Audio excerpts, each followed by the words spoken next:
Hi kids, welcome to Stories by Mom. New week, new story. The story will be read in English first and then it will be explained in Kannada also.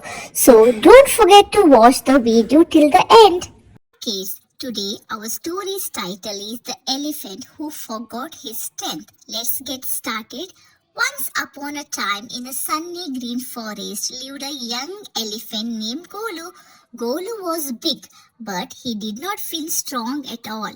I am too clumsy, he sighed. I can't do anything right. Whenever the other animals lifted logs or pushed rocks, Golu stepped aside. He was afraid he might mess things up. One afternoon, dark clouds filled the sky and a strong wind blew through the forest. A tiny rabbit's hut began to shake and slide.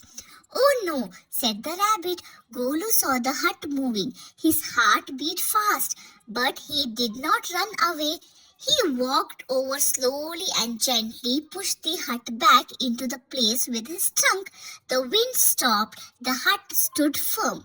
All the animals clapped and cheered. Golu, you are so strong and kind, they said. Golu smiled for the first time in a long while.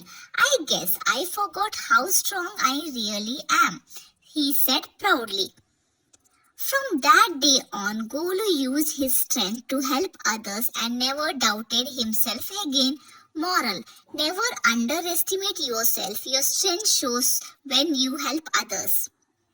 ಒಂದು ಸುಂದರ ದೊಡ್ಡ ಕಾಡಲ್ಲಿ ಒಂದು ಚಿಕ್ಕ ಆನೆ ಇರುತ್ತೆ.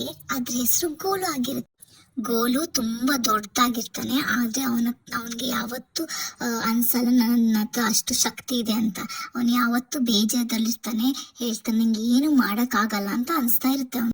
ಬೇರೆ ಪ್ರಾಣಿಗಳು ಎಲ್ಲ ಕಲ್ಲು ಎತ್ಕೊಂಡು ಹೋಗ್ತಾ ಇದ್ದಾಗ ಮತ್ತೆ ಮರ ತುಂಡು ಎತ್ಕೊಂಡು ಹೋದಾಗ ಗೋಲು ಒಂದು ಪಕ್ಕದಲ್ಲಿ ನಿಂತ್ಕೊಳ್ತಾ ಇರ್ತಾನೆ, ಆದ್ರೆ ಅವ್ರ ಹತ್ರ ಹೋಗಲ್ಲ. ಅವನಿಗೆ ಭಯ ಆಗ್ತಾ ಇರುತ್ತೆ, ನಾನೇನಾದ್ರೂ ತಪ್ಪು ಮಾಡಿದ್ರೆ ಅಂತ. ಒಂದು ಮಧ್ಯಾಹ್ನ ಕಾಡಲ್ಲಿ ಮೋಡ ಆಗಿರುತ್ತೆ, ಮತ್ತೆ ಜೋರಾಗಿ ಗಾಳಿ ಬೀಸ್ತಾ ಇರುತ್ತೆ. ಒಂದು ಮರಿ ಮೊಲ ಅದು ಗುಡಿಸಲು ಅದು ಏನಾಗ್ತಾ ಇರುತ್ತೆ, ಅದು ಅಲ್ಲಾಡ್ತಾ ಇರುತ್ತೆ.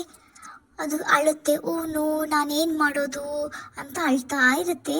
ಆದ್ರೆ ಗೋಲು ಅದನ್ನ ದೂರದಿಂದ ನೋಡ್ತಾ ಇರುತ್ತೆ. ಗುಡ್ಸಲು ಅಲ್ಲಾಡ್ತಿರೋದು ನೋಡ್ತಾ ಇರ್ತಾನೆ. ಅವನಿಗೆ ಭಯ ಆಗುತ್ತೆ, ಆದ್ರೆ ಅವನು ಓಡ್ ಹೋಗಲ್ಲ. ಗೋಲು ಮೆತ್ತಿಗೆ ಅದ್ರ ಹತ್ರ ಹೋಗ್ತಾನೆ.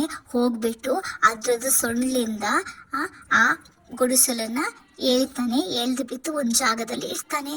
ಅವಾಗ ತಾನೇ ಏನಾಗುತ್ತೆ, ಗಾಳಿ ನಿಲ್ಲುತ್ತೆ, ಮತ್ತೆ ಆ ಗುಡಿಸಲು ಒಂದೇ ಕಡೆಯಲ್ಲಿ ನಿಂತ್ಕೊಂಡಿರುತ್ತೆ. ಎಲ್ಲ ಪ್ರಾಣಿಗಳು ಬಂದು ಚಪ್ಪಳೆ ಹಾಕ್ತಾರೆ. ಚಪ್ಪಳೆ ಹಾಕ್ಬಿಟ್ಟು ಹೇಳ್ತಾರೆ, ಗೋಲು ನೀನ್ ತುಂಬಾ ಶಕ್ತಿಶಾಲಿ, ನಿಂಗೆ ತುಂಬಾ ದಯ ಇದೆ ಅಂತ ಎಲ್ಲ ಹೇಳ್ತಾರೆ. ಗೋಲು ತುಂಬಾ ದಿನ ಆದ್ಮೇಲೆ ನಗ್ತಾನೆ.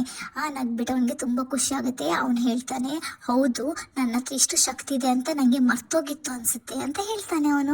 ಆ ದಿನದಿಂದ ಗೋಲು ಅವನ ಶಕ್ತಿಯಿಂದ ಎಲ್ಲರಿಗೆ ಸಹಾಯ ಮಾಡ್ತಿದ್ದ, ಮತ್ತೆ ಅವನ ಶಕ್ತಿ ಮೇಲೆ ಅವನು ಯಾವತ್ತೂ ಅನುಮಾನ ಮಾಡಲ್ಲ. ಆ ದಿನ ಆದ್ಮೇಲೆ ಮಾರಲ್ ಏನಂತೀರಂದ್ರೆ, ನಾವು ಯಾವತ್ತೂ ನಮ್ಮ ಶಕ್ತಿ ಮೇಲೆ ಅನುಮಾನ ಪಡಬಾರ್ದು. ನಮ್ಮ ಶಕ್ತಿ ಯಾವಾಗ ಎಲ್ಲರಿಗೆ ಕಾಣುತ್ತೆ ಅಂದ್ರೆ, ನಾವು ಯಾವಾಗ ಬೇರೆಯವರಿಗೆ ಸಹಾಯ ಮಾಡ್ತೀವಲ್ಲ, ಅದರಲ್ಲಿ ನಮ್ಮ ಎಷ್ಟು ಶಕ್ತಿ ಇದೆ ಅಂತ ನಮಗೆ ಗೊತ್ತಾಗುತ್ತೆ. Thank you for watching. Please subscribe the channel.